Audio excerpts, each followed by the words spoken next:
out that, okay, my gift can be how hard I work and develop a motor that I get to play super duper hard that is going to piss people off that's playing across me. That works because that's what got me on the field, was understanding my role in our team, my piece to the puzzle, Yeah. and being able to move forward. Everybody in life is not going to be the superstar. Everybody can't be LeBron. Everybody can't be KD. Yeah. Compartmentalize that. Understand that everybody isn't going to be the best player on the team. Find your role and be the best you could possibly be at that role and exploit that as much as you can. Welcome to the Kaizen Blueprint podcast, where we explore topics for continuous personal growth and improvement. Cheick, welcome to the show. How are you, brother? I'm good, bro. How are you, man? Good. Well, we're going to start off really strong here. We're both from a family of immigrants. I'm an immigrant myself. And let's talk about that because we met in high school, and I always thought that you were someone who is very inspirational. You are involved in so many different things. Now, outside of high school, you are involved in many different things, especially in the sports world. But I want to get in depth of where that kind of resilience come from. Is it from the family? Is it kind of pressure from your family? Tell us more about being in an immigrant family. Yeah, so I come from two parents that come from Mali in West Africa. Both of them were born and raised over there, small rural area.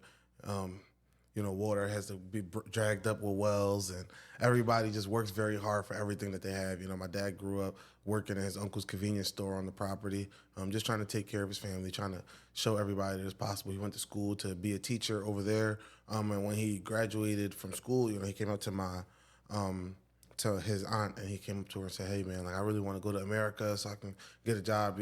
If I just stay here, my kids and my kids' kids are just gonna grow up here, and this is all they're ever gonna see. I really want to take a chance and show them that it's possible to do something else, to not just grow up and just work on the farm and then work in a family convenience store. Because I went to school to be a teacher. I want to be a teacher, So he took the chance. He had his aunt convince his dad that it was a good idea for him to go. She said, "Don't worry about it. Just get the ticket and get going."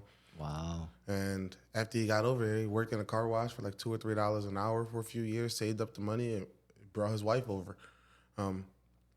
So it was very interesting to really get older and really understand the perspective of what my dad went through to get here, Because some of us that are immigrant kids, we're like, dang, why didn't my dad come to America and move to Miami? Yeah. Why didn't my dad move to Houston? Why didn't my dad move to LA? But just to get to Philadelphia, he had to beg, So I'm just thankful that, I'm here right now. And in terms of how you were raised, was it difficult? Was there a lot of pressure that put on you, or they were like, you could do whatever you want now that we're here and somewhat free? A little bit of both. I felt like initially, obviously, we grew up in a household where it's listen, you could be over here and be struggling right now and be begging for the opportunity to get the education you're getting. So as much as it's okay for you to work your hardest and just do okay, it's you are doing this not only for yourself, but to show other people that it was a good decision for us to come over here, So I always not necessarily had pressure, but I enjoyed school when I was young. I looked forward to going to school when I was young, so it wasn't really too much of a challenge for me to get good grades in elementary school and stuff. I was when my mom was braiding hair in the house, we were watching PBS Kids in the living room. I didn't know about a SpongeBob and a Danny fandom until I went to school, and my friends taught me. Wow. Elementary school was straight the what is it? Between the Lions and Cyber Chase. I was learning, reading, and math. Education was fun. That was all I knew. That was my entertainment, And in terms of education, did you learn by yourself, or where does all the knowledge that you gain come from? There's the educational piece, not the PBS and the fun stuff. Oh, I mean, my house was not too far from a library. I was always in the library as a kid. Wow. We didn't have just all the way up until I was in high school almost. We never had Wi-Fi in my parents' house. We didn't really have much coming up. So when in the summertime, living room didn't have AC. If you wanted to be somewhere cool, we used to go to the library and hang out all day. We used to wake up in the morning. Our library cards were booked and busy every day. We used to always have 3, 4, 5 books on there, 2 movies, and always spending time in the library. Like that was my place of comfort when I was younger. Wow. Yeah, that's awesome. I think the library just people underestimate the amount of things that you could get from the library. It's free and the resources are there. And I think now with the digital age, people tend to be on their phones, just doing stuff, getting knowledge that isn't really valuable to their life. And I think that going to the library and being surrounded yourself with, even reading, right? Not a lot of people read nowadays. People read one book per year. And if you see someone who reads more than that, it's like, oh, he's a genius. But the thing is, it's crazy though, because like that was my place of comfort. Like that's where I used to go. Like I said, like we didn't have air conditioner in the summertime. That's where we used to go to cool down. And a part of that was, okay, like, you know, we need something to do. We're kids. We don't have jobs. We don't have bills to pay. So we wake up in the morning in the summer. It's 8 o'clock. Library opens at 8. Library was 4 blocks away. Me and my 2 little brothers, sometimes my cousins, my friends, we used to just walk down to the library. They had little quiet rooms. Wow. Sit down, crack a book open. You get an hour of time on the computer a day to play games on the computer or whatever. But that was like where we went to get away from everything that we didn't want to be around. We didn't want to be around the heat. We didn't want to be running around at the park when it's 100 degrees or when it's raining or, you know, sometimes that place, like it provided us comfort. It provided us a place of safety. It wasn't planned, but that also led to us learning. Yeah, you know? yeah, absolutely. Do you still read now? Yeah. I try to read. If I don't read books, I try to like at least get audio books in. I try to listen to educational podcasts. Like if I'm not reading directly to absorb the information, I try to find different ways to absorb information. Got it. Well, I know that you were smart. You're definitely smarter than me during high school. That's where we met. Come on, man. Come on. I don't know about all that. I think you took the cake. But you know. But in terms of leadership, you had a lot of leadership roles. At least in high school, you were in the front stage and saying some speeches or talking. You were part of the president kind of that committee. Oh, the student council thing. Yeah, the student council, right? And that transition into what you're doing in college, and you were, I think you call yourself the hope dealer. The neighborhood hope dealer. The neighborhood hope dealer. Tell us more about that. Like, what impact are you trying to make here for the community? Yeah, no, I feel like it's really important, man. I feel like I'm one of those people who I don't like to complain about things. I don't try to make an impact and change. You know, if there's something that's bothering me, I'm going to find a way to try to at least have an impact on it or change it or say something about it, because you can't complain about not having money if you don't have a job. You can't complain about not being in shape if you're not in the gym. You can't complain about the gun violence in your area if you're not trying to find ways to reduce it, to build up your community, to help the people in your area, to try to build up the men and women that are coming from where you come from, or the people that are trying to actually be productive in society. Because for every person that's doing wrong, there's 1,000 people that's doing right. It's just the bad stuff is what gets glorified and gets put out onto the screen, and everybody would rather, fear mongering. Like, look at how much bad's going on. Look how much good's going on, and let's build up the good where the people that's doing bad kind of feel bad for doing bad. Right. So, what is the problem that you're trying to solve here? I think the big thing that I started to notice, especially when I started my podcast, was there are so many high-end athletes that come from the Philadelphia area. Right now on the Golden Stage, you have the DeAndre Swifts, you have Marvin Harrison Jr. That just got drafted this year. You have Jeremiah Trotter Jr. that comes from the Philadelphia area, as well as dad. His dad was an Eagles player, and lived in the area. He went to St. Joe's Prep in Philadelphia. You got Alameda Zacchaeus. You have Justin Edwards that just got drafted. That just got picked up by the Sixers, an undrafted free agent from Imotep Charter. You have a whole bunch of players from Philadelphia that make it pro. That they're popular and they're famous their whole childhood, and everyone knows exactly who they are as a kid, and everyone looks at them as they're the only ones that made it. But the problem with that mindset is you don't see all of the people that made it to that top 1% level but are living regular lives now, or are living better lives than they would have lived if they didn't make it to that 1% level and become a college athlete. So I just want to show people that, like, as a kid, if you're not looking to, like, let's say right now you're a high school athlete, you're in the running club at Prep Charter, and you want to be a cross-country athlete, and you want to do cross-country at Penn State.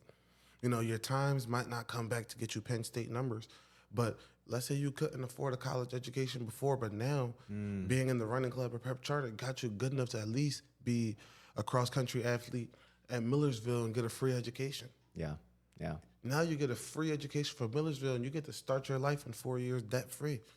It's not all about going to the Olympics and running marathons in the world stage if you're not that level of athlete. But if you are good enough at what you do to be able to get yourself an education and then take advantage of that 80, 120, $160,000 education for free, Yeah. how can you be mad at that, you know? Yeah. And people don't really validate those stories. Yeah, absolutely. I think America is like one of the only, if not the only nation that allows scholarships for college and universities, because I've been to other places in the world. They're like, oh, you're great at football or you're great in basketball. Like, you're not getting any scholarships to go to universities. I think America provides a lot of freedom and a lot of opportunities for people who are really good at sports in order for them to succeed in life outside of the sports itself.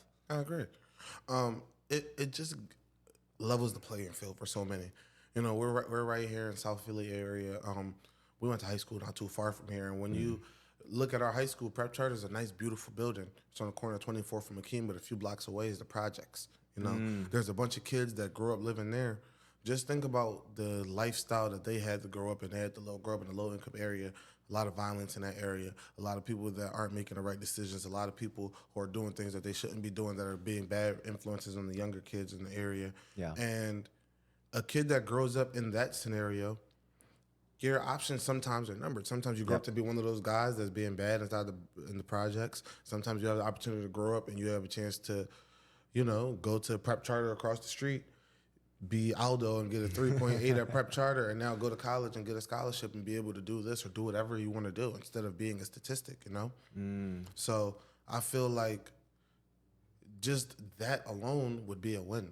But that person who, that Aldo who went to do the cross country at St. Joe's University, but because he didn't go to Ohio State, he's not a big deal. That's not true. Because look at him now. Now he's working for this big real estate company, and now he has a great podcast or whatever. You see what I mean, though? Yeah. Those are the people that I want because people always say, oh, yeah, all of the heroes, especially like, you know, in the Black American culture, they say either got to be a rapper, trapper, or a drug dealer. I got to be a rapper, a trapper, or a hooper. I have to be a famous person in some way, one of these groups. And if I don't fit into one of those, I'm not successful. But there's so many other ways to be successful. But why do people think like that? Because when you come up in poverty, when you come up in areas where you don't really see a lot of people around you successful, you look at the ways people that came from where you came from got successful. And the ones that are on the biggest stage are the rappers, are the athletes, and are unfortunately, the drug dealers too. They get that same street because when when you're 21 years old and you live in the projects and you don't really got a lot of money, you are getting on your social media and the dude on your timeline with the most money is the dude that you know is posting the bags of weed and selling in the Telegram and whatever. Oh, I'm not going to be federal. But, you know, the guy that's doing the things to make his money, you're seeing that and you're like, dang, I want to be him, or I want to be LeBron, or I want to be Meek Mill. I want to be one of those guys because those are the guys that don't have to live in the projects and sweep up roaches, man. But even with the social media and even people with not headphones, but people with smartphones, you know, you've been on Instagram, you've been on TikTok. It's based on an algorithm that people are interested in. And because I was having a conversation with someone probably a couple days ago, and he's going to be on his podcast too.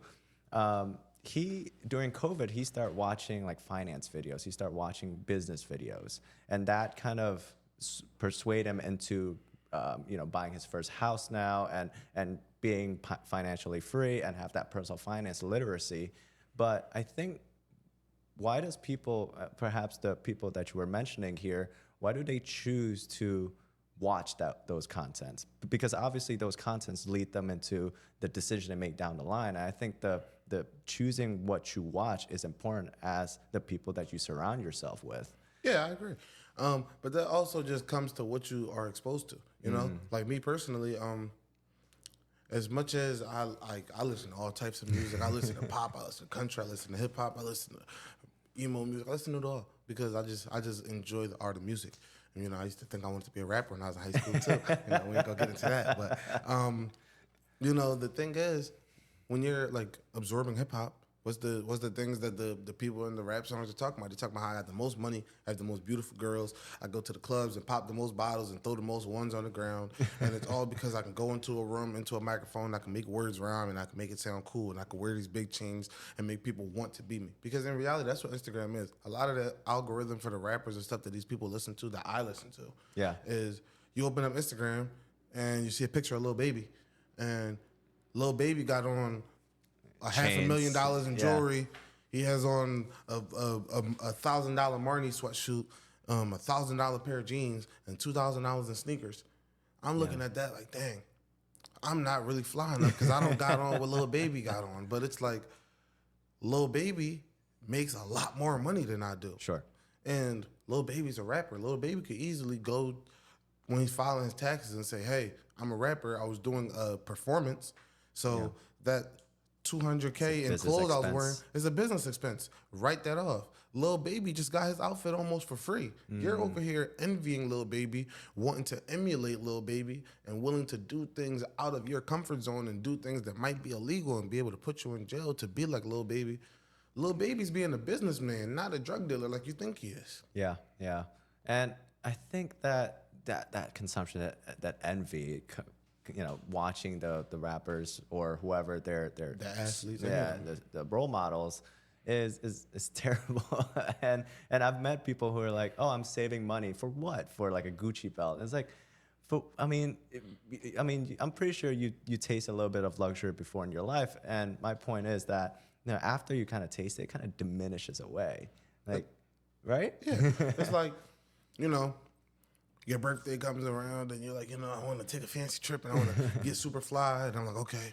Like, I know when the other people who are making good money or doing good for themselves, if they want to look good for their birthday, they got to have on a $500 pair of sneakers. But it's like, $500? What can I do with $500? I've been looking at my tire light coming on. I've been needing some new tires for a couple months. Yeah. And I don't want to spend my $500 on that. But now I want to spend $500 to wear it for one picture. Because if you wear a pair of Louis V sneakers, let's say for a picture, right? Pay $800 for them. Yeah. You post a picture on your Instagram. One picture. Yeah. How many times are you going to post a picture with those same sneakers on? You're never going to post them again. Exactly. Think about that. Yeah. If you, the actually expensive stuff that you ever wore in a picture, you've never worn again. You know what's crazy? Even like the richest of the rich people, they don't flaunt that much stuff. Yeah. Like, and the crazy thing is that, the Louis Vuitton, Hennessy, and all these brands, all these like higher end brands are owned by one big company, and the LMVH company, and it owned by this guy named Louis Bernard. And he's the richest person in France, right? It's genius. And he's making money from, maybe in the lower class to in the middle class, where we're trying to keep up with the Joneses. We're trying to, trying to compete with our other people in terms of our consumption and our materialistic goods. But in reality, people who are wealthy don't even wear that. They're trying to hide it. Like, I want to look like I'm a normal person. I don't want people to ask me for money, and I want to be just closed doors here and just be a regular person, not seeing somebody who have money and people gonna go up to me and be like, oh, can I get a piece of whatever it is, your resources, in order for me to be a success myself? And here are the benefit. No, we want to be treated like a normal person. Yeah, man. And it's just sad that that's the reality of things. It's like we're never going to be able to be freed from those types of problems and really stop chasing other people until you're content with yourself. Yeah.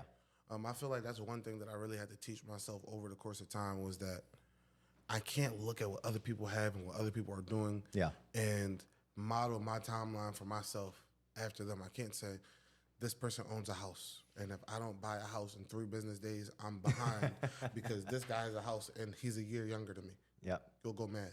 Keeping up with the Joneses. That's what they call it. Yeah, that in sales, I learned it in my freshman internship, actually. No, it's summer after my sophomore year. They called it the Jones effect as well. It was like nobody wants to be the first or the last to do anything. So it's like, if I'm selling this to you right now, if I'm selling you this road mic, it's like, hey Aldo, like, if you're recording a podcast right now, I just sold 500 of these to these people and they loved them so much, but I only got 3 of them left. I don't know if you want one. you're gonna want to make sure you get it Yeah. before they run out completely, because everybody wants them. You don't want to be the last one to have one, or you don't want to be the one person without. But if they told you today, oh yeah, I got 1,000 microphones in my car. I've never sold them before, but I want you to try it out. Yeah. You're not gonna buy it. Yeah. In sales, they call that sense of urgency with a social proof. Like if everybody's getting it, you want to get one too. And the fact that it's limited edition, right? This only offer today. And you're like, oh, I got to get it today before you kind of lose sight of it. Yep. But majority of the time, those just are marketing schemes in order for you to buy more stuff. In reality, they could make thousands more of whatever the said item is. And charge $20 less next week. Exactly. I mean, those, people put out reviews. That's the point of, that's why Amazon reviews are really important, because people look at the top products and they look at the reviews and we're like, oh, okay, these people say it's good, so it must be really good when you never even tried yourself. That's what I just did yesterday. I just bought a new car charger. There you go. Speaking about like the student athletes, we mentioned that briefly. You have a podcast named Make Away Podcast, and you showcase their story. Why? I feel like it was always important to me because I was somebody that I wanted to know. When I was coming up, let's say we're watching football on TV, and it is so cool to me that like this guy's from here and he did this and he came through this and he went through that. But, nobody is asking those questions about the guys who everyone on the local level or on the state level or even on the country level. Like right now, let's say in the city of Philadelphia, I sat down with Andre Mintz. He was, I think, one of my first interviews. He went to Vanderbilt, 4.0 student, almost like he got the Philadelphia Academic High School Award with me. Actually, it was cool. He got the 4A award. He got the 3A award. I got the 2A award for the Scholar Athlete Award. But just think about it. Like he went to a Philadelphia public school and went to go get a full scholarship to go play football at Vanderbilt. Wow. Got a world-class education there. A degree that's worth like $1 million when you graduate. Based on degree valuation. But went there, got a great education, was a leader in that community. Still made it to the NFL.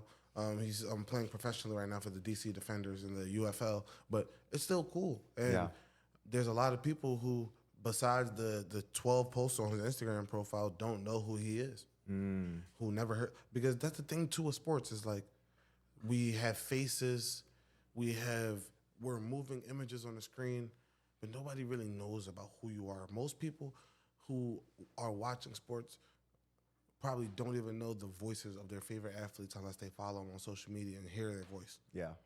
Because they don't talk. Yeah. They just play the game.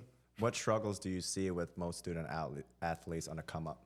I think the biggest struggle that a lot of guys face is just some have issues with having support early on, and then some also have issues with like self-doubt or injuries and having to bounce back from adversity. I feel like that's one of the biggest things that you have to do as an athlete. In a game situation, everything can be going right one game. You can be undefeated, and then you could be down 3 scores to the worst team in the league the next game. It's not necessarily about who's the best player. It's about who is the best player that day, and that's always going to ring true in sports. And it translates over to these guys' lives, man. Some of these dudes have to come from really strong and really difficult environments and having to go to school afterwards and be a full-time student but still have problems back home and still have personal problems to deal with. Because if you're the starting quarterback at Ohio State, nobody really cares that your girlfriend just broke up with you 2 days ago and you just failed a test and you got to hurry up and stress about that, because if you don't, you're not going to pass your class and you're trying to graduate next month. And your mom is asking you when you're ever going to get married, and your dad is telling you that you better get a good job if you don't make it to the NFL, and your homie back home is telling you once you make it to the NFL, he wants to be your manager. And all of these guys are just facing so many problems, but it's just shut up and perform when it's Saturday. So I like to take the dive into these guys' minds and just understand the different things they had to go through along the way. Yeah, but that's normal, right? That's normal for, especially assuming that majority of your interviewers or interviewees are guys, right? Dudes. We have these struggles on a daily basis. We want to strive to be better on a consistent basis, and we don't want everything to be left back. And we have a purpose too. We have a family, we have responsibilities, we have problems, right? And for a guy, especially when you're gonna be the man man of the house, the head of the house, these are just normal things that you just fight on a daily basis. It's just as an athlete, when you're putting in a pinnacle, when you have the spotlight on you, people don't really care about all that. They just care about what's the scores and if you win, and if they win their bet. Yeah, man. I feel like the betting combined with the social media lately has been very interesting because, you know, back then, a fan in Philadelphia wouldn't be able to contact Jordan and say, F you, Jordan, you made me lose $100 today because there was no social media. There was no direct line of contact. Now, as much as we don't want to admit it, these players read comments, man. They read the stories that you post. They read your comments on their posts. They read your tweets. They know everything you're saying about them. Yeah. So some of them are able to channel and use it as motivation, and some of them really struggle with it. You know, you see some players that they break character sometimes and they argue with fans on social media. Yeah. And I don't blame them because I think if I was rich and famous, it wouldn't stop me if somebody is on social media telling me I suck and I need to jump off a bridge and I'm the worst player ever. People say some hurtful stuff to these athletes, man. Yeah, yeah. And I think you could just delete out social media, no? Wouldn't that be a solution? It would be it will be putting a Band-Aid on something that requires surgery. Because at the end of the day, like I feel like a lot of times it still makes it to you. You know, because as much as sometimes it's just fans talking about you, when you get home and you turn on the TV and you're trying to relax, you can't watch ESPN anymore because they're talking about you on there. If you're Dak Prescott right now going through your contract negotiations, you just want it to be over. You just want to feed your family. You just want to be able to make the money that you deserve because you feel like you work so hard. And every single day you have people whose job it is to go on TV and discuss whether or not you deserve to be paid for the work that you did. They weren't with you when you were in the gym putting in all of the hard work. They weren't with you when you had to battle that adversity. They weren't with you when you had to rehab back from injury. They weren't with you when you went through all of that. So if you feel like you have the accolades and you earn the money that you earned, and now you are negotiating with your company, with your job, because most people negotiate with their jobs when they're due for more money. Yeah. Your job might not feel the same way. It may tell you to go get another job somewhere. But that negotiation going on should be personal between you and your job, not broadcasted to the media. Yeah, yeah. That's the mental struggle there, and business struggle too. And I think as an athlete in general, right? There's a part of you that's like creative. There's a part of you that's creative, and you want to continue to perform in a spotlight and make sure that you work really hard. But there's the business side too. Like outside of you performing, you have to deal with people who are in marketing, right? You have to deal with how you interact with other people, like public affairs and public debates or discussions with the media. And on top of that, you got to be on top of your finances with sponsorships, things like that. These are the things that people don't really see in an athlete. They just see an athlete as like somebody who plays a sport, but Shut up and dribble. and nothing else after. So It's just interesting, man. I'm just happy that, you know, athletes are starting to have a little bit of control on what's going on in their lives, you know. I feel like back then it was just shut up and dribble. It was like, we're paying you, so you're going to do what we say. If we hardball you with a contract, it's what we feel like you deserve. You can't, like, you know, now these guys have a say. They're like, yo, I'm not going to practice. I'm going to hold your team back, and everybody's going to suffer until my contract is done the way I feel like I deserve that you guys can afford. And if you're not willing to pay me, you can trade me to someone that's willing to pay me. yeah, So I fully support that part of football, man, or basketball or baseball or tennis or golf or whatever sport you're in, that as the player you have the negotiation power to be able to make more money and provide for your family. I don't see why not. Because these organizations are making hundreds of millions or making billions off of just you. yeah. You know, like when Tyreek Hill scores a touchdown, you don't think the Miami Dolphins merch goes up? Like, even if he's getting a little percentage, he's not getting the majority. He's not getting the big bite of the pie. Yeah. So when those season ticket passes get sold, he doesn't get a cut of that. He just gets his set contract. Yeah. So I'm going to make sure that if my production is up to par, I'm getting whatever my production allows me to make. Yeah, yeah. I think most athletes are capped to the amount of salary that's provided from the bigger sports world here. I mean, you could go into UFC and they're getting pennies for an amount of money that UFC brings in on a annual basis. And I feel like it's so important that, like, the guys that are voicing their opinions and letting these leagues know that, like, listen, we have some kind of unionship, we have some type of power that we don't have to listen to you. We're individuals. And we're going to debate this, and we're gonna push ourselves to the limit legally that we can based on our contract that we have in place. But like these guys deserve to get paid, you know. And if you have someone else that's willing to pay me, let me go to them. Like as I don't know. I think everybody in the NFL is mostly paid. There's a couple guys that's like the tier 2 and tier 3 guys besides like Dak Prescott that's all paid. But Yeah. in college now, you know, there's the kids who there's people who are like up and down about the new phenomenon called the transfer portal, where you could like leave a school because back then it was like you only could transfer once ever. Now you can transfer twice during the course of your 4 years, and it was invented because coaches that took a new job could leave today and go to another school, and you're stuck with a new coach or a rebuilding program or whatever. So, but now, like let's say you're a junior in college and you haven't been good enough to play at this school, you Yeah. can transfer down to an easier level. Yeah. And be the best player on that team. And I feel like that's great because people are like, oh, he's a coward. He's running away from the work. But I just see it as he gets 4 years to play the sport in college. Do you think college students should be paid for playing in a sport? 100%. I feel like this is a business, same way. Like, you know, these guys' jerseys are being sold with their family's name on it. The jerseys are selling for tens of thousands, hundreds of thousands of dollars and making money for these school bookstores. Okay, you're paying for my education. If you're, like I said, Shador Sanders right now, he has probably sold hundreds of thousands of dollars in jerseys. Yeah. After that $100,000 tuition is paid, guess what? Like the NIL that they came out with recently, where now they can make money off their name, image, and likeness. Shador just got a free education, but now he could do a commercial with Ram 1500 for $50,000 and get a free truck.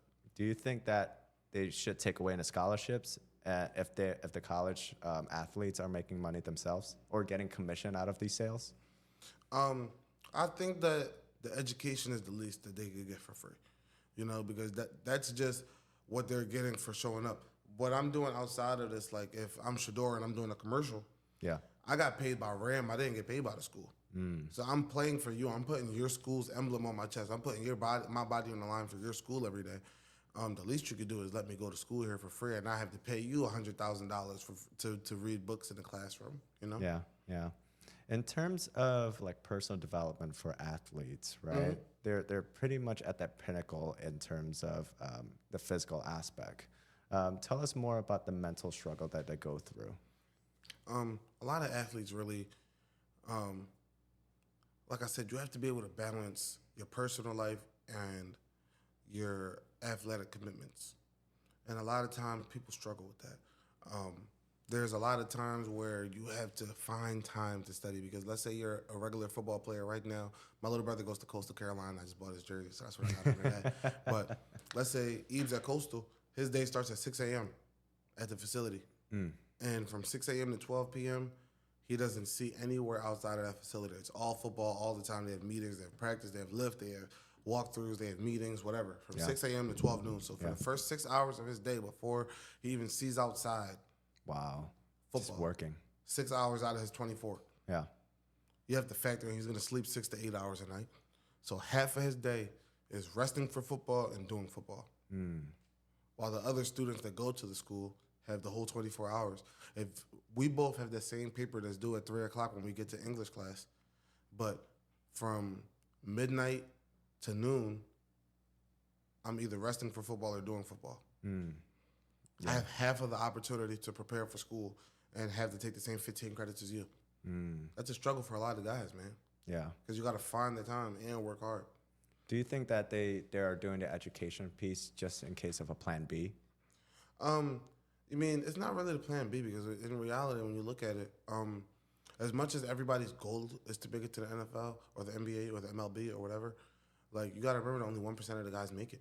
So you can't really look at the pro is, as much as it's plan A because it's your goal and it's what motivates you to wake up every day and work hard, the pro is really the plan B. Like the education that you're getting, every class that you get is a potential job. When you go to school, programming one, if you're a computer science major, you become a programmer. You become a video game designer. If you are in criminal justice, you are learning how to be a police officer or learning how to be an intake person at a precinct, or you're learning how to be an FBI agent. Like if you are in education, you are learning how to be an English teacher or a math teacher. So what you're doing in school And as long as you're not taking underwater basket weaving, like you're gaining valuable life skills to propel you forward for the rest of your life. Yeah. One of my teammates, Sean, he played football with me all the way through school, but now shout out to Sean. He's a certified HVAC technician, so he works in the HVAC. He got the job as soon as he got out of school. Yeah. He wanted to play football. I know when he was 12, he had a dream of playing in the NFL and being a big famous football star, but because that didn't work out, the work he was putting in with his other 12 hours of the day is putting him in a position to take care of his family. Yeah, and that's really important. That's where I was kind of want to go here, because in these bigger leagues, or even like the leagues underneath that, you're so limited. There's thousands, if not millions, of kids and people on a come up that wants to be in that league, and there's only so much people that they could bring on and play. I just wanted to know, like, what's that second plan here? And you mentioned it was like the educational piece and the jobs outside of football or basketball and outside of the sports. Yeah, because in reality, the NFL is right here. All of these kids on the table, it's their goal to make it. You're not going to tell a 12-year-old kid who plays football, who's running those sprints, that he's not going to make it to the NFL. He wouldn't play. Right. But the goal is, through football, you have to be eligible in high school and good high school grades. You have to do good work in high school. You have a 3.0 while you're getting recruited, and you get a college scholarship.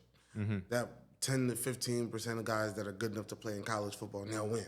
I'm in school. The NFL is still up here. Yeah. I got a long way to go between college and the NFL, but because I put in that hard work, I'm already past all of the people that didn't work hard enough to make it to college, because most people that go to high school don't go to college or graduate. Not even to talk about athletes.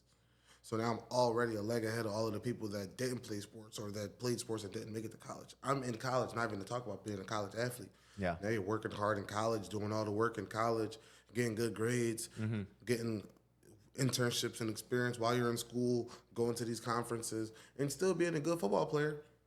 You tear your knee your senior year. Yeah. But you graduated in a month. You didn't make it to the NFL, but you're a software developer. Yeah. You're a consultant. You're a real estate agent. You're this. You're not making $1 million a year, but you can make your way to $1 million from doing a bunch of other different things throughout your life with using the second 12 hours of your day to prepare for it. Yeah. Yeah. What are some crazy occupations that you've seen in your circle or in other athletes that are like, oh, they thought they were going to be here, but you ended up being here? Yeah. But any crazy like occupations that you've seen? One of the coolest ones is my boy Paul. He was my teammate at Lock Haven. When we graduated, he graduated a couple years before I did. I think he graduated in like 2018. He graduated, and I think he first got an internship at Baker Tilly. Left Baker Tilly.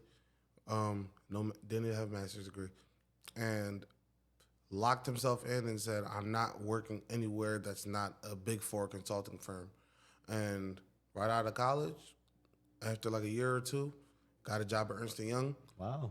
Worked at Ernst & Young as a consultant for a year, and he left there, and now he has been working at Chase as a product manager for the past 2 years. Nice. So he's in, big finance. He's in big finance product management, and he was just playing Division II football a couple years ago. And I guarantee you, he's probably one of the only people that he went to high school with that's a product manager. Might be the only one in his whole high school graduating class. Wow. And when you're training and when you're working out, doing all these things to be the best that you can ever be in sports, what are some things that you took away, whether that's your own personal experiences or perhaps conversations that you have with student athlete that transition into their everyday life? Is there certain processes, certain thought process, mindset that goes behind like working really hard and then transferring that over into life? Yeah. So when I was in college, my head coach, Coach Tainer, he was a really good guy, I'll say. He made a conscious effort to try to put our team in the best position he could to win. Obviously, we didn't win the most games. We didn't lose the most games either. We lost the next amount of games, though. But one of the biggest things that Coach T taught me was the one more than you approach, is waking up every day knowing that there's somebody out there that's working just as hard as you, and you have to get one more than that guy every single day. So, right now, I'm a consultant. I work for an IT firm, and it's cool and all. But, I work with a team on a delivery project where we're resolving tickets and we're trying to provide support to the vendor. So, one of the things I try to look at is okay, we don't get work assigned to us. We just have an available queue of work, and everybody just gets compared, like how much work did you do throughout the week. So I just kind of pace myself throughout the week, like, okay, whoever's doing the most, I want to make sure I'm doing a little more than them. And that is what gets me through the week. That's why, like, it doesn't feel like I'm doing extra work. It just feels like I'm working just a little bit more than the best person. And now when we get to that Thursday weekly meeting and they're like, oh my gosh, man, shout out to this guy. He's killing the game for his team. You guys need to get more like him. But his reality is just, I just know what the bar is. And I'm just going a little bit above the bar so I could be known as the new bar. Got it. So there's a little bit of competition and accountability at the same time where, you know, you have that certain coworker that's perhaps are doing really well for themselves. And you're like, I want to be like that guy. But even though we're in the same company, perhaps in the same team, like, I want to work together. At the same time, I don't want to, like, you know, completely decimate him.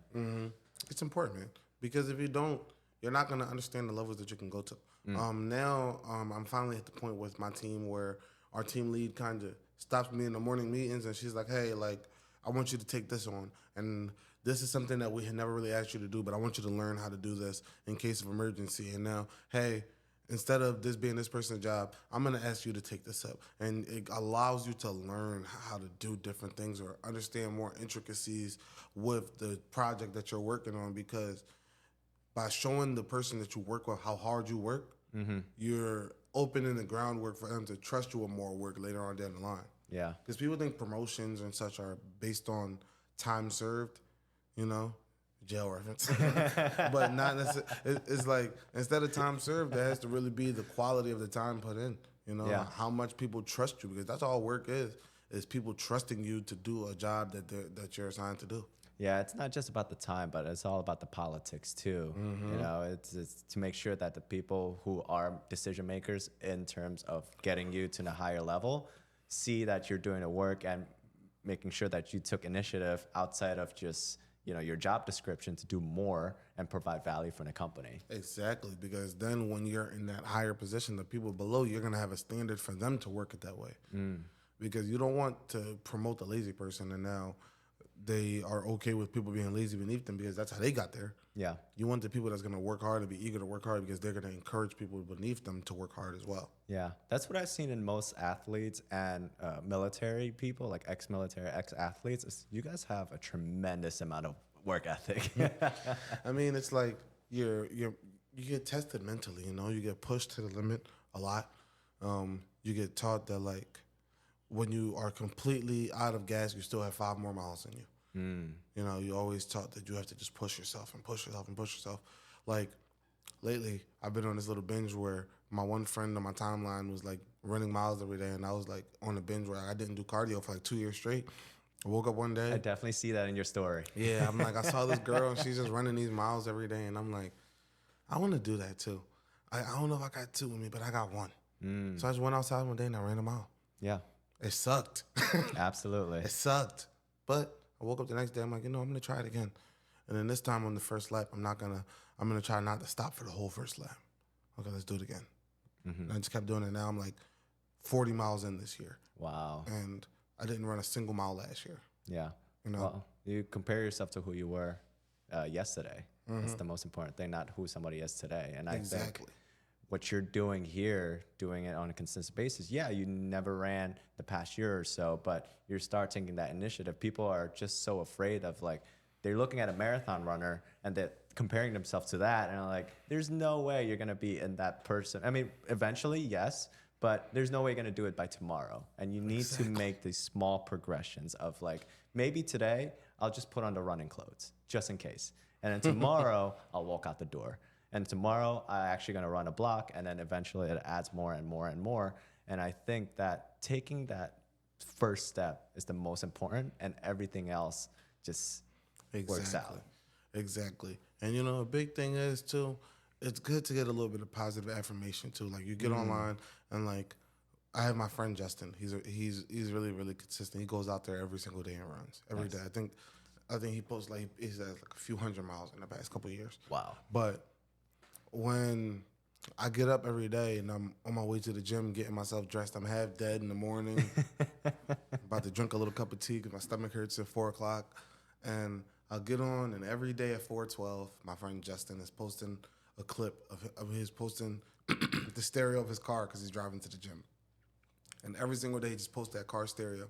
And even if I don't watch the rest of his story, I know that's where he's going. Yeah. So, like, if I wake up and I roll out of bed and sometimes I don't feel super great in the morning, it's good having a friend that I could look at his social media and say, okay, he's already up for the day and going. Have you ever heard of Strava? No.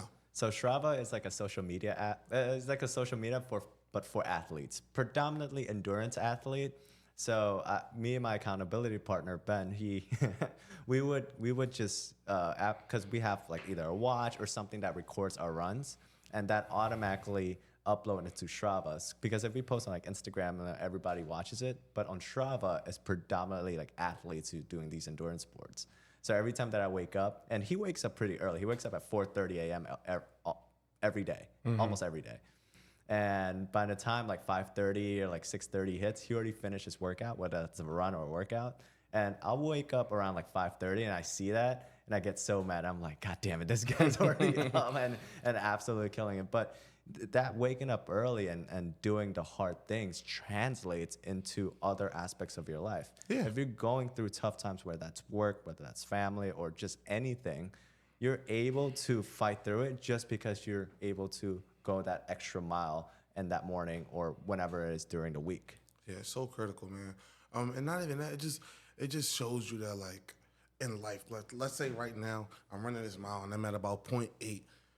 In reality, it's less than a lap left. But sometimes it just sucks and you don't want to do it, you know? But that last 0.2, like, just powering through it and just ducking your head and just running and leaning forward and just saying, I got to just make it through that line. I just got to make it to the end of the street, whatever. You know, it's just a reminder that, like, if I got this problem going on right now, work is hard right now, life is hard right now, family issues hard right now, money is hard right now. If I just tuck my head and just finish running, or I just make it to the end of this, I get paid on Thursday.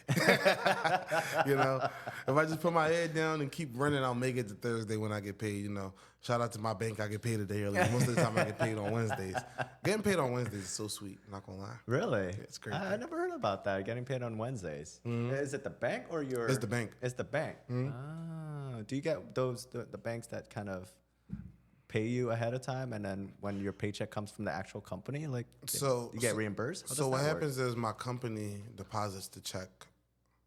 I think Sunday at midnight of pay week, they'll submit the check, and it usually takes 3 business days to clear.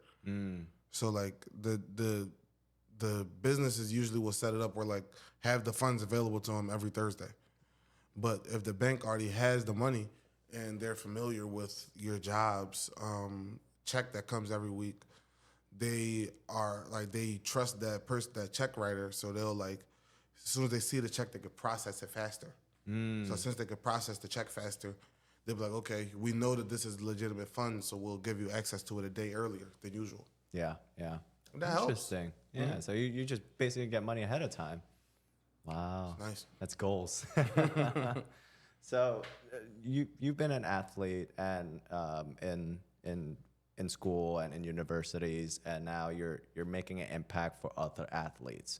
What are, like, the next steps for you now in terms of the Make Away podcast, or just how you're showcasing storytelling from all these student athletes? I think the next step for me is I want to be able to, you know, get my feet on the land. I want to be able to get closer to the people, actually go and see these environments of these kids and actually build the relationships with these communities. Because my goal, like, 5 years from now, 10 years from now, I want to, like, be able to sit down and call the coach from any school and be like, hey, your kid had a good game. Send them down to the studio, and they already know who I am. They know what I'm trying to do, and they know what the goal is, and I don't have to introduce myself or, you know, let them know or reach out to them. They already know I'm coming, and they know the goal is to make it onto his show. The goal of putting in the hard work is I get to sit down with him and talk to him about what I just did, you know? So I feel like my goal is to just build up my brand where people are looking forward to being on my podcast, and their goal is to work hard to make it onto my podcast because it'll get them the exposure they need. And in terms of exposure, are you trying to have, like, the podcast to showcase to other avenues, like scouts or? All of that. So, like, let's say right now, during the season, I want to interview high school players, and, like the kids that have a really big game. So if you're Shamir Joe at Prep Charter High School and you My guy Shamir.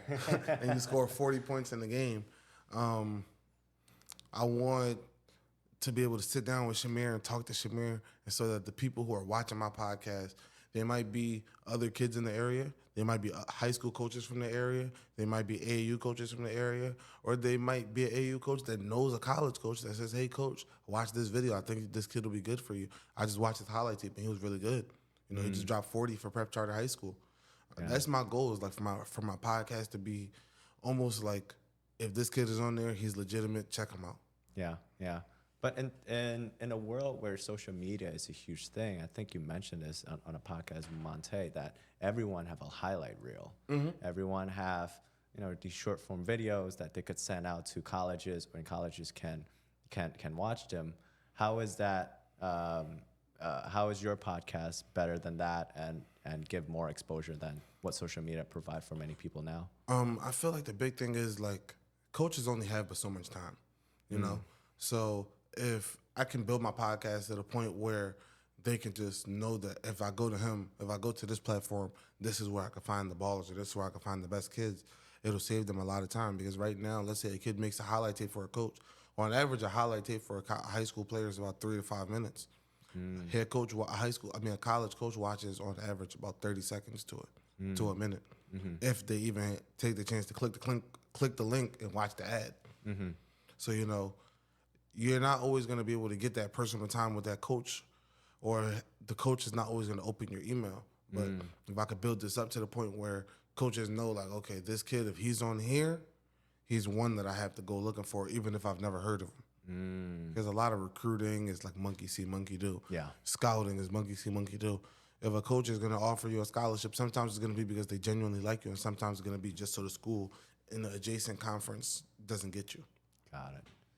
Cheick, if you can send a letter, or you could write a letter to your younger self, maybe in Prep Charter days, or maybe even before that, you know, you're gonna be involved in so much of storytelling and perhaps being an athlete, what would you tell yourself? Is there any differences that you want to? Is there anything that you want to do differently? The only thing I probably would have told myself at a younger age is just believe in yourself. You know, I feel like a lot of times I had a lot of self-doubt as a kid. I didn't really bloom early on. I didn't really feel like I was as good as I could have been early, and a lot of that just came from self. You know, I didn't really think that I could ever go to school and get an education and be able to play in college and be able to graduate college and do whatever. Like, it was a point when I was in 9th grade, I didn't even think I was going to college. I thought I was just gonna, you know, try my luck at being Vine famous or being a rapper or something, because that's what I knew was getting people rich, you know, as we talked about earlier. So as time went on, I started to learn more about myself. When I got to 11th grade, that was probably the first high school year where I really worked my tail off to try to prove to a coach that, like, I was good enough to be productive for him. Yeah. That's when I really decided that, like, I could be something. So, like, imagine, like, in 7th or 8th grade or 5th grade, I could tell my younger self, like, listen, like, surround yourself with these people, work hard, you know, take yourself to these places where you can learn more and develop more. Who knows who I could have been? Who knows what I could have been? Because I'm not one of those people that'll ever lie to myself and say, oh my gosh, I was this superstar. I was this blockbuster player. But by the end of my story, I was one of the hardest working kids around. Yeah. So I would love to just tell myself at a younger age to be the hardest working person around. So 2 questions here. One is, what caused you for that limited belief of, like, hey, I just want to be this much? And the second one is, like, what's the triggering point from that into going hard at 11th grade? I think when I was younger, I was just playing because I just wanted to play. And it was fun, and it was a pastime for me. And it wasn't really because I was trying to be competitive or be the best or be dominant or be the best out there. I just wanted to be on the team. I just wanted acceptance. I just wanted the gratification, you know. Some people play for the love of the jersey, and some people play for the love of the game. Wow. I think when I first started playing in high school, I was playing for the love of the game. I just wanted to be on the football team. I wanted to have friends. I wanted to feel accepted. But as time went on, that wasn't satisfactory anymore, because I was putting in the same hard work that the good players and the productive players was putting in, you know. My 10th grade year, my first year playing in high school, because I played middle school and then I didn't play ninth grade. My 10th grade year, we had one of the best rushing attacks in the history of the city of Philadelphia. We had Vion Dolo, we had Tar Monway, we had Quadair Struthers, we had a really good running back room and slash quarterback room. Our quarterback was really good at running. And our offense was just so dynamic and so explosive. But I didn't play much in 10th grade, you know? I was watching those guys. My friend Eric Taylor Zeus, I was watching him. Mikael Hardy, I was watching Kel. I was watching Jalil. I was watching Rand. I was watching my friend Rome. I was watching all these guys. And I wasn't really a big impact player. But I was working just as hard as them. I was pushing myself in the weight room. I was doing all of the things I was doing. But I was just at the status quo.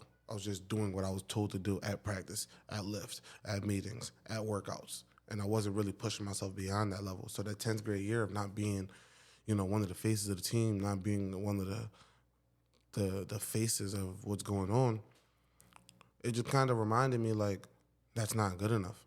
You know, just being on the team isn't good enough. Just making the lifelong friends that I made, my Karama, all of these guys, is not good enough.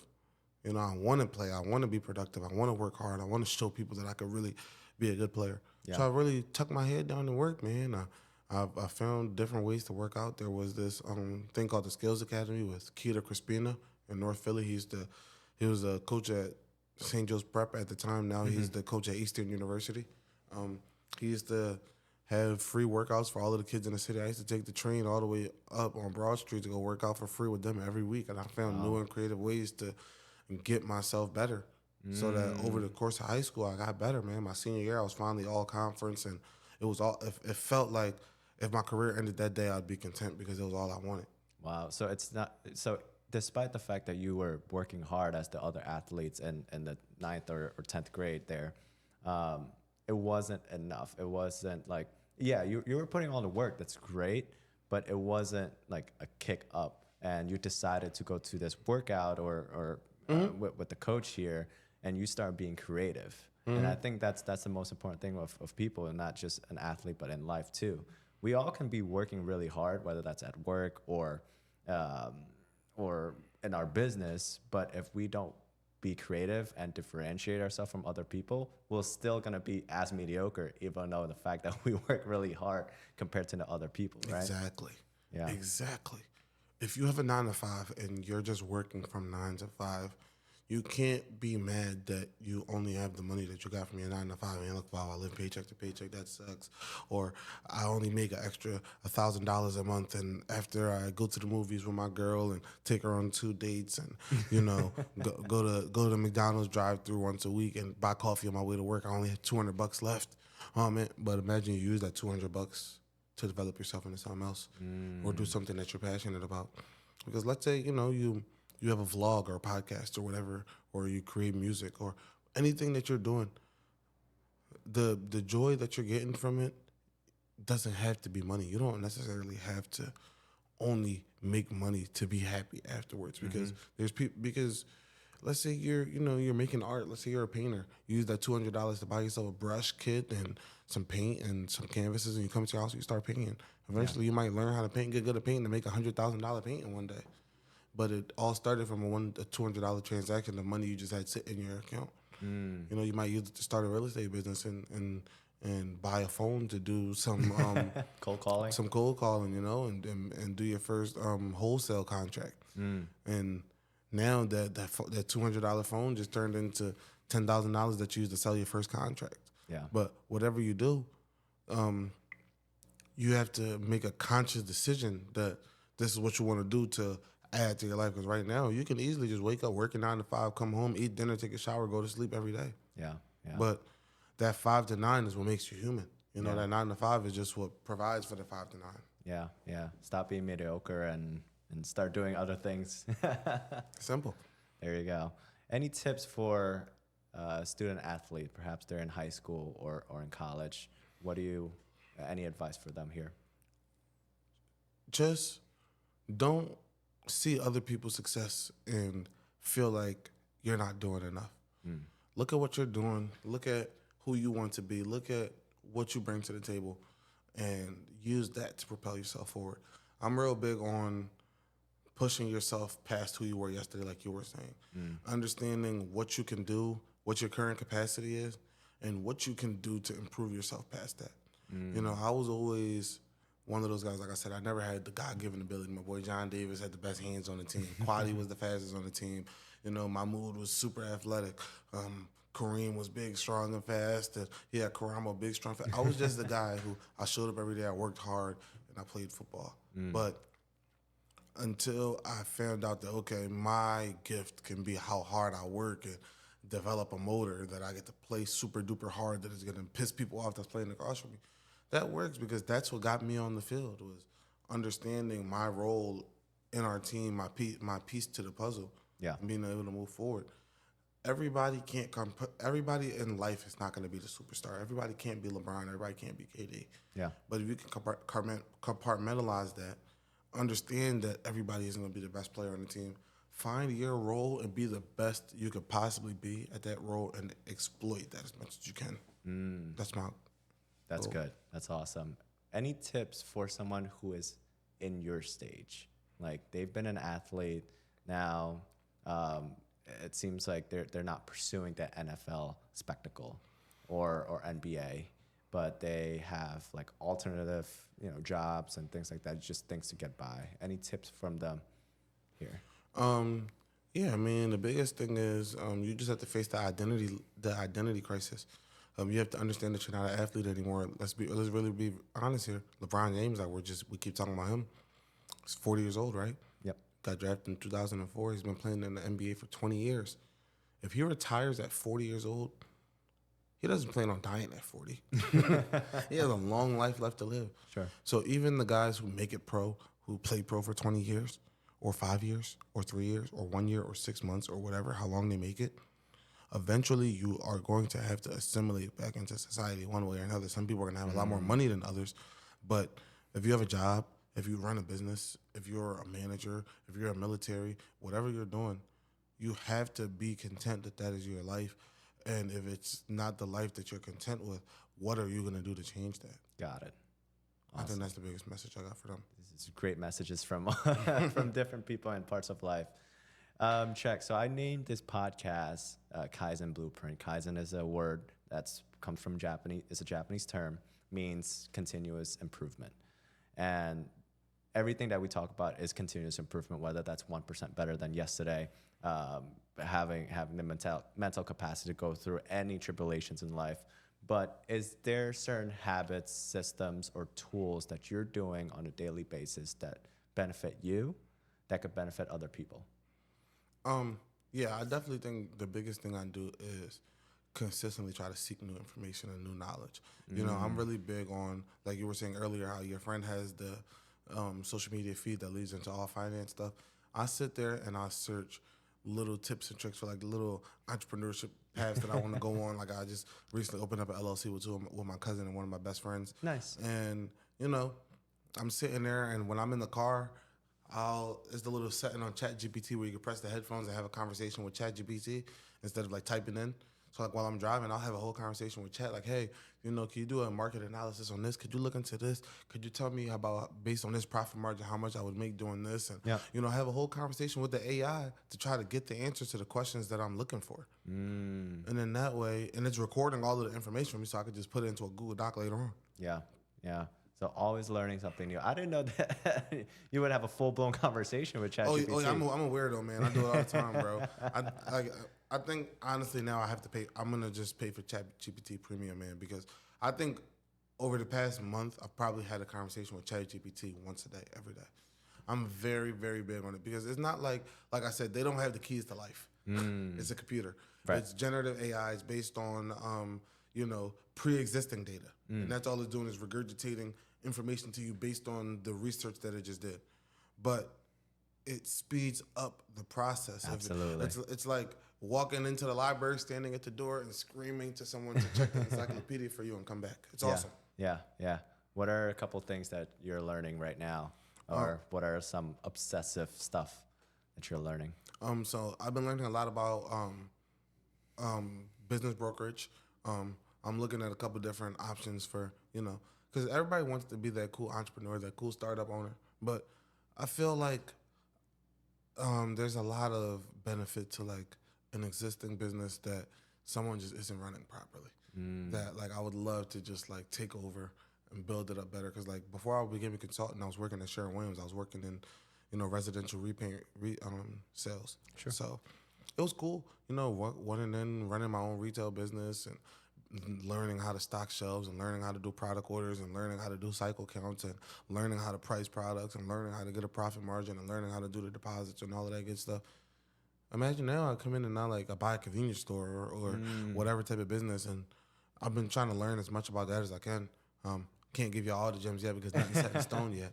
But, just doing that little bit of research has been so cool for me. Yeah, yeah. Have you ever heard of Alex Hormozi? Yeah. Yeah, so he talks about, I mean, he does basically this. He's a venture, I think for lack of a better word, like a venture capitalist for business.